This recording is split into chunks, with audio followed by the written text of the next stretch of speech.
कहानी 7 भाई और एक बहन की है। एक राजा था, उसके 7 लड़के और एक लड़की थी। राजा ने अपने सातों लड़कों का विवाह करवा दिया था। एक दिन राजा शिकार करने गया और वह जब शिकार करके वापस आ रहा था, रास्ते में उसकी मृत्यु हो गई। पिता के मरने के बाद सातों भाइयों ने के सिर पर पूरे घर का और राजपाट की जिम्मेदारी आ गई। एक दिन सातों भाई काम के सिलसिले में बाहर जाने लगे। सभी ने अपने अपने पत्नियों से बोला कि हमारे बहन का अच्छे से ख्याल रखना, इसको किसी चीज़ की कमी नहीं होनी चाहिए। सातों पत्नियों ने बोला ठीक है। इसके बाद सातों भाई चले गए। भाइयों के जाने के बाद लड़की की भाभियों ने उससे बहुत काम करवाने लगी। सबसे छोटी वाली भाभी उससे काम नहीं करवाती थी। बाकी जो 6 भाभियाँ थी उससे बहुत काम करवाती थी। एक दिन की बात है, शाम हो गया था। बड़ी वाली भाभी ने कहा कि जाओ जंगल से लकड़ी लेकर आओ। लड़की ने रस्सी मांगा। भाभी ने कहा बिना रस्सी के जाओ। वो मन में सोच रही थी कि भला बिना रस्सी के कैसे मैं लकड़ी लेकर आऊँगी। वो जंगल में गई। उसने लकड़ी एकत्रित किया और बैठकर रोने लगी। तभी एक सांप आया। उसने लड़की को रोते देख पूछा कि क्यों रो रही हो। लड़की बोली कि मेरी भाभी इंतज़ार कर रही होंगी कि मैं लकड़ी लेकर आऊँ, वो खाना बनाए। मेरे पास तो रस्सी ही नहीं है, तो मैं ये सारी लकड़ियाँ बिना बांधे कैसे लेकर जाऊँगी। सांप ने बोला कि बस इतनी सी बात है, मेरे ऊपर लकड़ी लाकर रखो।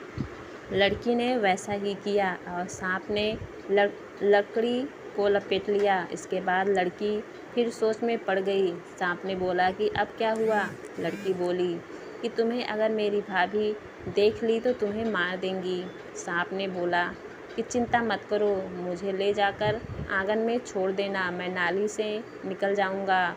लड़की सांप की बात सुनकर खुश हो गई और अपने घर की तरफ निकल पड़ी। कुछ देर बाद लड़की घर आ गई। उसे घर जाने में रात हो गई थी। इसके देरी से आने की वजह से उसकी भाभी ने उसे खाना नहीं दिया, उसे बहुत मारा पीटा। लड़की बेचारी रोते रोते सो गई। फिर अगले दिन उसे एक चलनी दिया और बोला कि जाओ पानी लेकर आओ। लड़की नदी के किनारे जाकर पानी भरने की कोशिश कर रही थी, परंतु सारा पानी गिर जा रहा था। वो वहीं बैठकर रोने लगी। तभी अचानक एक मेढक आया। वो लड़की को देखकर पूछा क्यों रो रही हो। लड़की बोली कि मैं पानी भर रही हूँ, लेकिन सारा पानी चलनी से गिर जा रहा है क्योंकि चलनी में बहुत सारा छेद है। मेढक ने उसे एक उपाय बताया और बोला कि बस इतनी सी बात। इतने में उसने अपने सारे मेढक को बुलाया और उस चलनी में बैठ गए और बोला कि घर लेकर एक बाल्टी में रख देना, हम सारे मिलकर उस बाल्टी में पेशाब कर देंगे और बाल्टी भर जाएंगी। इसके बाद हम लोग वहाँ से चले जाएंगे। लड़की ने वैसा ही किया। उस लड़की की भाभी हर रोज़ ऐसे ही ऊट-पटांग काम कुछ न कुछ करके उसके लिए देती थी। एक दिन की बात है, उस लड़की को एक काला रंग का कंबल दिया और बोला कि जाओ, जब तक ये कंबल सफ़ेद ना हो जाए घर लौटकर मत आना। लड़की बोली ठीक है। लड़की कंबल लेकर चली जाती है और नदी के किनारे बैठकर उसे धोती है। वह छोटी लड़की उसे धोती गई, परंतु वह सफ़ेद होता ही नहीं। काला है तो काला ही ना रहेगा, सफ़ेद थोड़ी ना हो जाएगा। लड़की को 2 दिन हो गए, वह बिना कुछ खाए पिए बैठी रही और फूट फूट कर रो रही थी। तभी उसके सातों भाई नदी के पास वाले जंगल से होते हुए बाहर से लौट कर आ रहे थे। सातों भाइयों को किसी लड़की की रोने की आवाज़ सुनाई दी। वे नदी के किनारे पहुंच गए।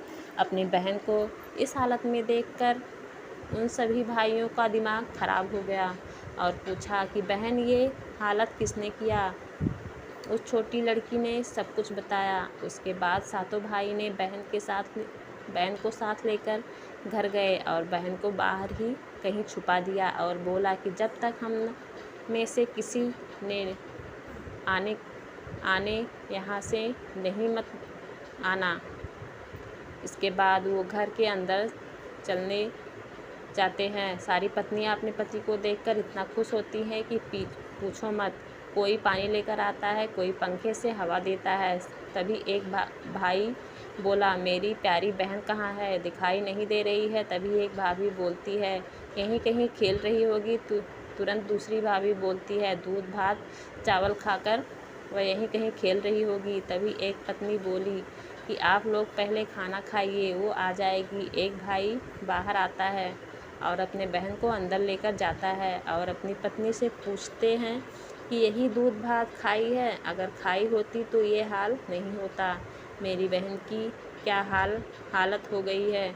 सारी पत्नियां कुछ नहीं बोलती। तब छोटी लड़की बोलती है कि सबसे छोटी वाली भाभी ने कुछ नहीं किया है, बाकी सारी भाभी ने बहुत सताया है, काम करवाया है। सारे भाइयों ने मिलकर अपनी पत्नियों को घर से बाहर निकाल दिया और सबसे छोटी वाली पत्नी रह गई। उसके बाद सारे मिलकर राजपाट चलाने लगे।